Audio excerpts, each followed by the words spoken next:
à une certaine agitation autour de l'Algérie.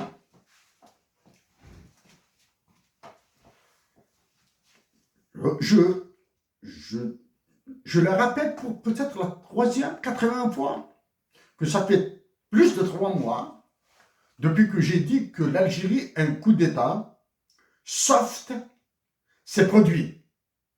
Un coup d'État s'est produit. Chaque jour qui passe, certaines informations le confirment. Le dernier élément de confirmation, c'est cette histoire de décret concernant le ministre délégué à la Défense nationale qui siège au Conseil des ministres, etc., etc., et le déplacement, certains déplacements à gauche et à droite. Chaque jour qui passe confirme le coup d'État. Ce coup d'État est une autre catastrophe qu'il faudra arrêter. Il faut arrêter ce coup d'État.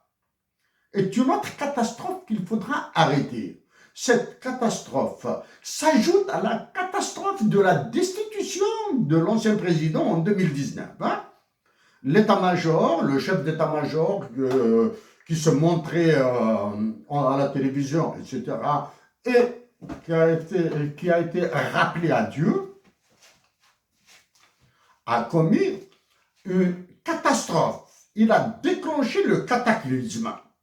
Celui qui est actuellement prétendument chef d'état-major l'a multiplié par 33. D'accord? Il l'a multiplié par 33. Il a multiplié le cataclysme par 33. Donc, quand vous déclenchez un processus de similitude entre l'Algérie et la Syrie, donc nous risquons de subir le même sort que la Syrie. Comment le subirons-nous?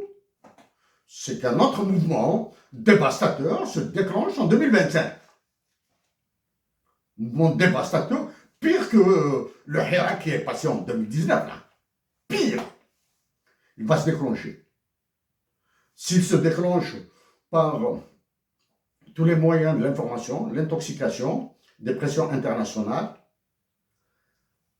la fatigue et l'usure de la nation algérienne. La nation algérienne est usée, la nation algérienne est fatiguée. Ce mouvement nous ravagera. Pourquoi ce mouvement nous ravagera?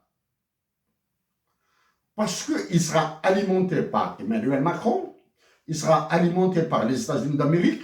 Je fais la différence entre la France et Emmanuel Macron. Mais par contre, pour les États-Unis d'Amérique, je dis les États-Unis d'Amérique.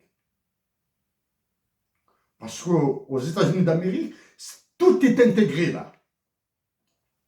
Et je profite dès à présent d'éviter de donner trop d'importance au futur secrétaire d'État, ministre de la Défense des États-Unis d'Amérique, Marco Rubio. Il faut éviter de lui donner trop d'importance. Il sera là parce que la politique étrangère des États-Unis d'Amérique, elle vise la Russie et la Chine et l'Inde. Elle est sous le contrôle du président Donald Trump. Lui, il va faire dans la gesticulation, là, Marco Rubio. Mais par contre, si le Sénat des États-Unis d'Amérique, conduit par le sénateur Ted Cruz et sa clique, se mêle, là, il faudra avoir sérieusement peur. Parce que si Anthony Blinken, tout conservateur qu'il est, au service des démocrates américains, du Parti démocrate américain, tout conservateur qu'il soit, plutôt, tout faucon qu'il soit, a tout raté, Ted Cruz et sa clique du Sénat, ils vous ravageront. Bien. La politique étrangère des États-Unis d'Amérique, si le Sénat américain, je dis bien, pas la Chambre des représentants, le Sénat américain commence à parler de l'Algérie, là, il faudra avoir sérieusement peur. Donc, voici un truc. Maintenant, je reviens à l'Algérie. Un autre élément, c'est un élément du coup d'État. La loi des finances de l'Algérie pour 2025 a été signée il y a plus d'un mois déjà. Incroyable, mais vrai. La loi des finances. Je vous promets que dès que les chiffres paraîtront dans le journal officiel, que je l'exploserai. Pourquoi je l'exploserai? Parce que c'est à travers la loi des finances que je verrai les ordres d'Emmanuel Macron, les ordres du FMI et de la Banque mondiale, bien sûr. D'accord?